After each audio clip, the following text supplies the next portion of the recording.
salam sejahtera. Ini berita terkini, berita baik untuk seluruh rakyat Malaysia yang baru diumumkan oleh Datuk Seri Anwar Ibrahim. Beliau telah memberikan angpau paling terbesar untuk rakyat Malaysia yang saya fikir siapapun penduduk di Malaysia ini pasti menerimanya. Sama ada anda adalah orang pembangkang, anda adalah orang kerajaan, anda adalah penyokong parti-parti tertentu, maupun anda tak sokong langsung parti PKR yang dianggotai oleh Anwar Ibrahim, presidennya ialah Anwar Ibrahim, yang mungkin anda ialah presidennya ialah Zahid Hamidi, anda tetap terima angpau luar biasa ini. Wah, apa angpaunya? Saya akan cerita sebentar lagi, tapi tekan butang subscribe dulu untuk mendapatkan isu-isu terkini daripada channel ini dan membantu saya mengembangkan channel ini.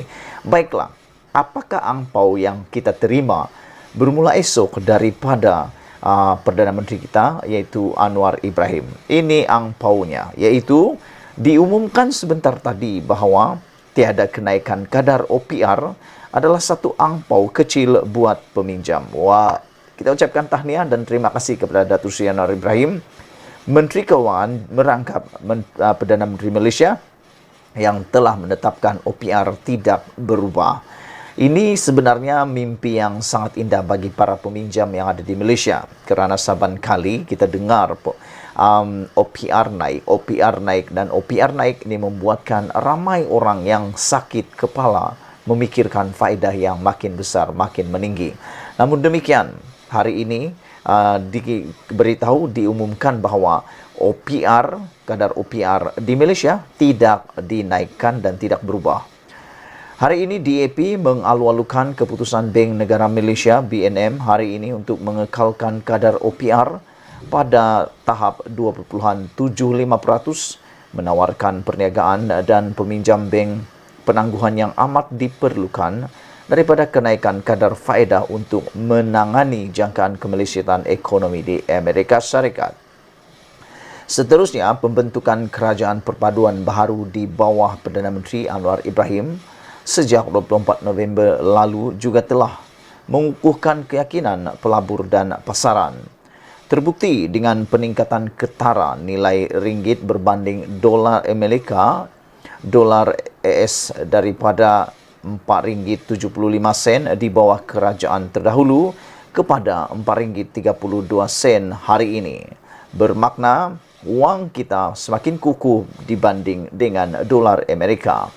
Kalau ada lagi orang yang cuba mengatakan bahawa kemunculan Datuk Seri Anwar Ibrahim tidak membawa impak dalam ekonomi Malaysia, itu boleh dipertikaikan, kerana dengan adanya kemunculan Datuk Seri Anwar Ibrahim dan juga dengan bermulanya kepimpinan kerajaan perpaduan, ditambah lagi dengan kestabilan politik yang telah dirancang dengan begitu baik oleh Datuk Seri Anwar Ibrahim, hari ini wang Malaysia dibanding dengan Amerika Syarikat jauh lebih kukuh berbanding sebelumnya.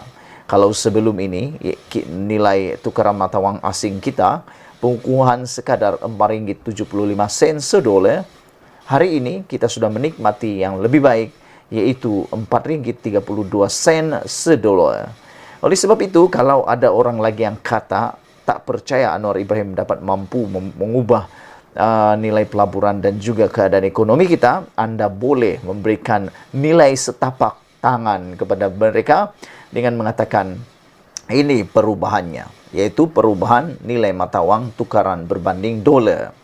Sebab utama kenaikan kadar faedah berpunca daripada keperluan Bank Negara untuk membendung inflasi dan juga mengekang penurunan nilai ringgit yang mendadak, yang jauh ke paras terendah berbanding kedua-dua dolar Singapura dan AS di bawah kerajaan terdahulu.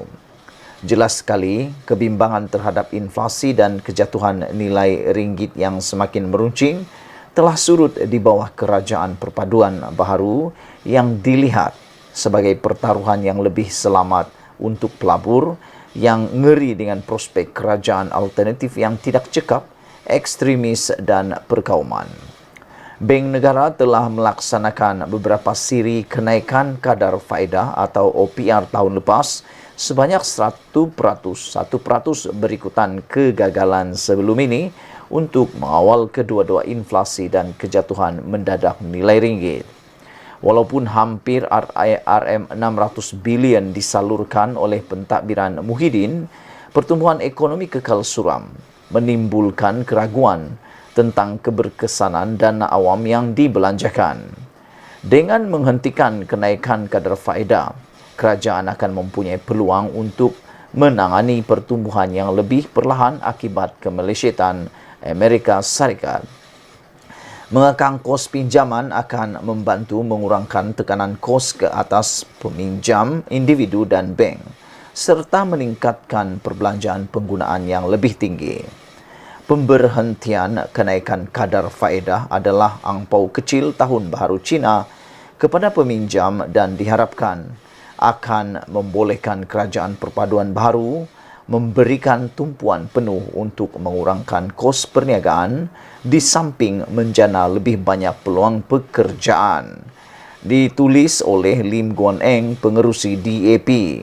Saudara-saudara sekalian, yang paling menarik perhatian kita di sini ialah apabila Lim Guan Eng menjelaskan bahawa jelas sekali kebimbangan terhadap inflasi dan kejatuhan nilai ringgit yang semakin meruncing telah surut di bawah kerajaan perpaduan baru yang dilihat sebagai pertaruhan yang lebih selamat untuk pelabur yang ngeri dengan prospek kerajaan alternatif yang tidak cekap, ekstremis dan perkauman.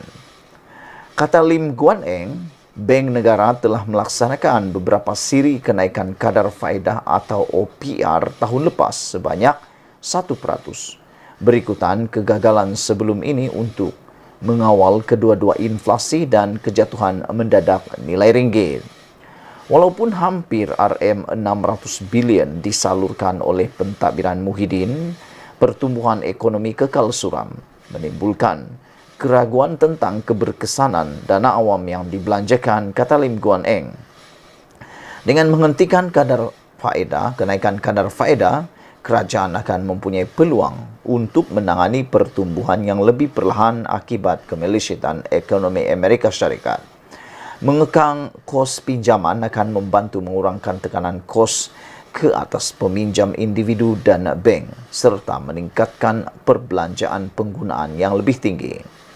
Pemberhentian kenaikan kadar faedah adalah angpau kecil tahun baru Cina kepada peminjam dan diharapkan akan membolehkan kerajaan perpaduan baru memberikan tumpuan penuh untuk mengurangkan kos perniagaan di samping menjana lebih banyak peluang perniagaan, kata Lim Guan Eng. Sebelum kita berpisah, mohon anda kiranya tinggalkan komen, tekan butang subscribe. Malaysia kita punya, kita jaga sama-sama cintai Malaysiaku. Bye-bye.